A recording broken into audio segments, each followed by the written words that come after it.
बिहार के शिक्षकों के लिए ये डबल बुलडोजर हो चुकी है। जानबूझ करके पहले बिहार दिवस की छुट्टी काटी गई, फिर होली की छुट्टी में कटौती हुई और अभी 29 तारीख को जो गुड फ्राइडे है उस दिन भी उनकी छुट्टी खत्म कर दी गई है। मनमानापन चल रहा है शिक्षा विभाग के अंदर। भाजपा के नेता लोग बयान दे रहे हैं कि गलत हो रहा है, गलत हो रहा है। जदयू के भी लोग, मंत्री और एमएलसी लोग बयान दे रहे हैं कि गलत हो रहा है। सीधे सीधे जिसको मुख्यमंत्री का, जिनके सिर पर हाथ रखा हुआ है के पाठक, उनको मनमानी करने का छूट दे दिया गया है। बिहार के शिक्षा विभाग के अपर मुख्य सचिव के पाठक का लगातार नया फरमान देखने को मिल रहा है। ऐसे में जो भी शिक्षक प्रशिक्षण में नहीं गए हैं उनको लेकर एक नया फरमान सामने निकल के आया, जहां पर वेतन काटने की बातें सामने निकल के आ रही है। ऐसे में हमारे साथ बात करने के लिए हमारे विधायक संदीप सौरभ जुड़ेंगे, बात करेंगे। संदीप जी, कैसे देख रहे हैं लगातार नया फरमान, अब जाकर जो प्रशिक्षण में शिक्षक नहीं पहुंचे उनके वेतन काटने की बातें हो रही है? देखिए, बिहार में जो एनडीए की सरकार है, जिसको लोग ये कह रहे हैं कि डबल इंजन की सरकार है, बिहार के शिक्षकों के लिए ये डबल बुलडोजर हो चुकी है। क्योंकि जानबूझ करके पहले बिहार दिवस की छुट्टी काटी गई, फिर होली की छुट्टी में कटौती हुई और अभी 29 तारीख को जो गुड फ्राइडे है उस दिन भी उनकी छुट्टी खत्म कर दी गई है। तो ये तो मनमानापन चल रहा है शिक्षा विभाग के अंदर। भाजपा के नेता लोग बयान दे रहे हैं कि गलत हो रहा है, गलत हो रहा है। जदयू के भी लोग, मंत्री और एमएलसी लोग बयान दे रहे हैं कि गलत हो रहा है। तो ये गलत कर कौन रहा है, सवाल तो ये है। तो सीधे सीधे जिसको मुख्यमंत्री का, जिनके सिर पर हाथ रखा हुआ है के पाठक, उनको मनमानी करने का छूट दे दिया गया है। और होली में आपने देखा 25 तारीख को जब होली था, उस दिन भी शिक्षकों को स्कूल बुलाया गया है। और इतना ही नहीं, अभी 1 महीने बाद जब गर्मी की छुट्टी होगी उस समय भी कहा जा रहा है कि बच्चे स्कूल नहीं जाएंगे, लेकिन शिक्षकों को स्कूल आना पड़ेगा। तो ईमानदारी के नाम पे असल में टीचर को प्रताड़ित किया जा रहा है।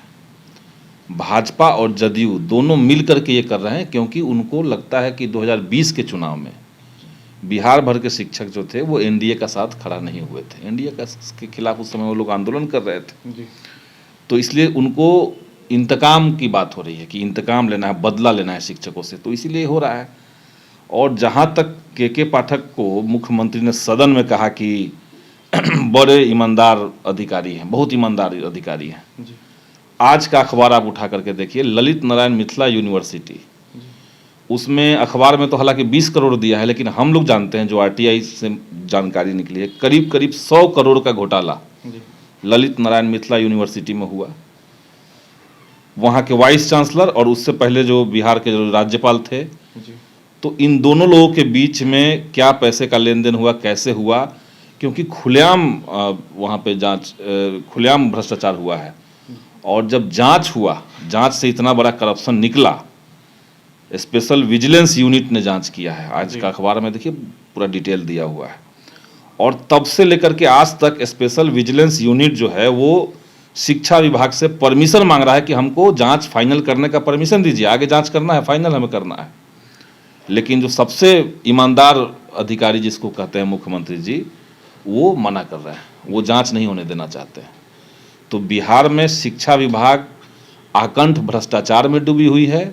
और इसको ढकने के लिए एक बाहर से एक लबादा ओढ़ा जा रहा है कि हम बड़े सख्त हैं और हम शिक्षा में सुधार चाहते हैं, जबकि हकीकत है कि इस तरह से शिक्षकों को प्रताड़ित करके, छुट्टियों में कटौती करके, मुख्यमंत्री के कहने के बावजूद कि स्कूल का टाइमिंग 10 से 4 होना चाहिए, उसको न करके आप शिक्षा को अच्छा नहीं कर रहे हैं। इससे शिक्षा दुरुस्त नहीं होती है। हिटलरशाही रवैया अपना रहे हैं। निश्चित तौर से हिटलरशाही ही सिर्फ नहीं है, बल्कि उसके पीछे बड़े पैमाने पर भ्रष्टाचार है। किस तरीके की सुधार की मांग करें? सारे यूनिवर्सिटी का जांच ढंग से हो, विजिलेंस के माध्यम से जांच हो, सारे यूनिवर्सिटी का। पाटलिपुत्रा से लेकर के देखिए, मगध यूनिवर्सिटी में वाइस चांसलर इसी तरह के आरोप में जेल चले गए, तो वो जेल जा सकते हैं। लेकिन चूंकि मुख्यमंत्री और भाजपा के आदमी, भाजपा के vice chancellor Lalit Narayan Mithila university में बैठे हुए हैं, इसलिए उससे 10 गुना ज्यादा करप्शन करने पर भी वो बैठे हुए हैं, अपने पद पर बने हुए हैं।